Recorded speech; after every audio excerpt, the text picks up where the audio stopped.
Let's go next to Andrea, in Santa Clarita, California. Andrea, you're on the Ken Coleman Show. Hi, Ken. How are you? I am living the dream, Andrea. How are you?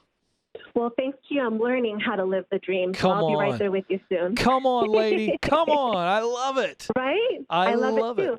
Well, what's going on? So this is a little bit of a tune-up call. I had the opportunity to talk to you last year, and just in a nutshell, we discussed that I'm a married, full-time working mama, baby step number 2. Yeah. I'm currently not working in my passion, which is makeup artistry and working with, everyday women. And at that time, I was unwilling to put money into my kit to invest. And so you talked to me about your wife and how she worked at makeup counters and everything like that.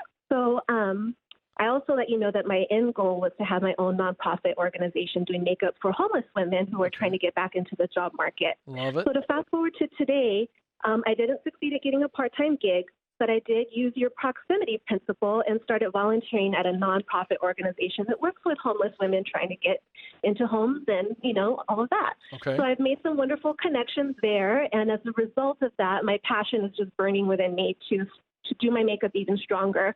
And I don't see myself at my current job for another 5 years. And I started reading Business Boutique.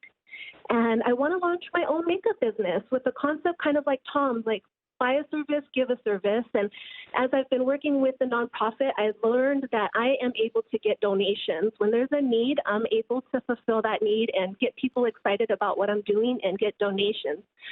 So I have this business concept, and I just wanted to run it by you. Like, how can I make money while still working on my passion, which is homeless women, getting donations? Like, I just feel like I have so much stirring around in my head of the possibilities that it's hard for me to narrow down, like, what the next step is. And the book, obviously, Business Boutique is helping me, but I need you, Ken. Okay, great. I love this. I absolutely love this, and I think it's really simple. You've got this dual passion. I love makeup. But I'm thinking I'm going to start my own business, but the reason for the business is just so that ultimately you can serve that highest passion, which is making homeless women feel beautiful. And because they feel beautiful, they feel some worth again. And because they feel the worth, they step back into society. Like, that's the end goal for you. And that's what I love. I know. I love this.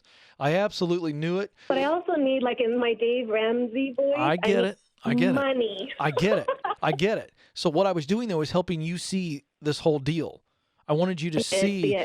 Okay, so here's what happens. In order for you to do that last part, right, which is the makeup for the homeless ladies, and then the true benefit that service / ministry provides. In order to do that, 2 things have to happen. You got to get out of debt, okay? Right. And then you've got to be able to step out of this current job that has no passion for you at all and be able to move into makeup. And then I see the next step allowing you then to create the side business. So you got a couple things happening. So I would try to create the side business now because there's no risk.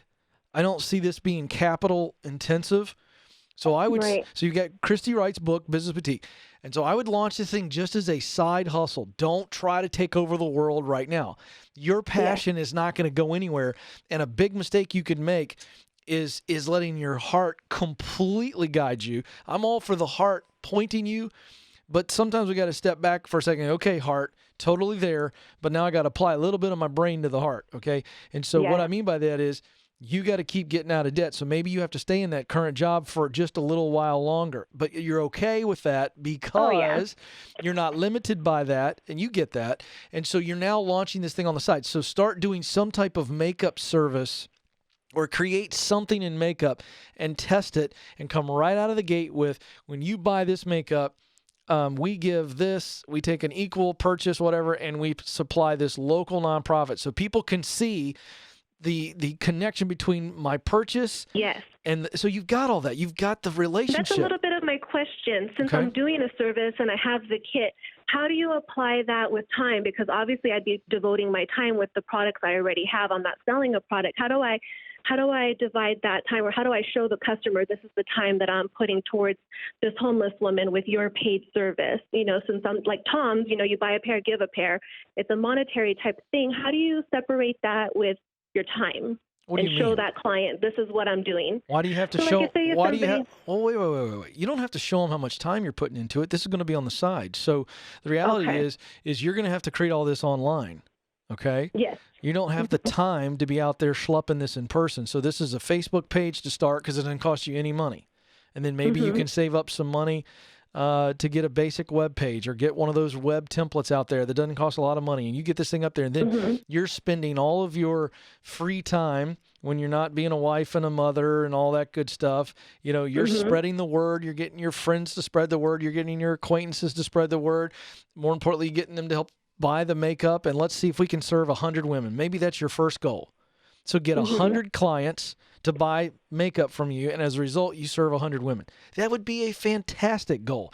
And you've got to share that story. But you don't have to tell people how much time you spend on it. They don't care. Got it. They don't care. Like I know Blake McCoskey, the founder of Tom's. Nobody's ever asked Blake how much time they spend creating shoes. People just, they like a shoe, they buy a shoe, and they feel good about their purchase because they know that somebody who doesn't have shoes is going to get shoes or eyewear or whatever. So I think it's very simple for you, Andrea. You just get this thing going. And even if it's helping 20 women right now, fantastic. You prove that 20 people would buy makeup and 20 women were helped. You share those stories. Every time that one of those women gets makeup from you, you know what you need to do? You need to schedule it. And this is where you sacrifice. If I were you, I'd get down there on the weekends or one night a week. Your family can get scheduled around all of this. And let's say it's Thursday night. You go down, and let's say you had 5 women buy makeup the week prior. So that following Thursday, that homeless shelter or whatever it is, they pick 5 women, and you come down, and you and your friends, because somebody will go do this with you, you go down there and make these ladies up. And you take before and after pictures and put it on Instagram and Facebook and do video and share those stories. Because that's what people are going to connect to. That's what you need to be doing. That's your next step. And you're sharing the wins of your product every time you do it. And at some point, you'll have to scale and change and all that. But we're not worried about that right now. You got to pay off debt first. And then you can also launch this while you're paying off debt. And then when you pay off the debt, I'd like to see you potentially, if you're not ready to launch full-time into this, what if you go do work for a local makeup company? Just making enough money to continue to help fund this side business. Eventually, you're going to be able to step into this thing full time. So I love where you're going, but don't try to do it all overnight because it's not going to happen. That'll cripple you. A little bit of wins at a time, just a little bit at a time. Prove it on a small local level. And that's what I'm so proud of, folks, with Andrea here. She's using the law of the zip code, which says everything you need to get started is already around you. She can help those women at a local shelter or a nonprofit right there in her city. Don't try to take over the world. Prove it on the local level first. Then we can scale. And don't forget to tell the stories.